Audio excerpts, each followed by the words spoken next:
This is the most ridiculous thing I've read about African migration.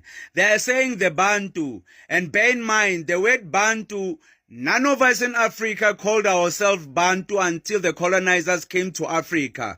But anyways, the Bantu are the original African colonizers, sweeping region to region, conquering native tribes. Ultimately, the Bantu reign supreme over Africa's southern region, bearing South Africa and Namibia's desert, from southern Nigeria to Kenya. This brother here on X Twitter had a perfect reply, and please follow me on Twitter X @LulaManderson.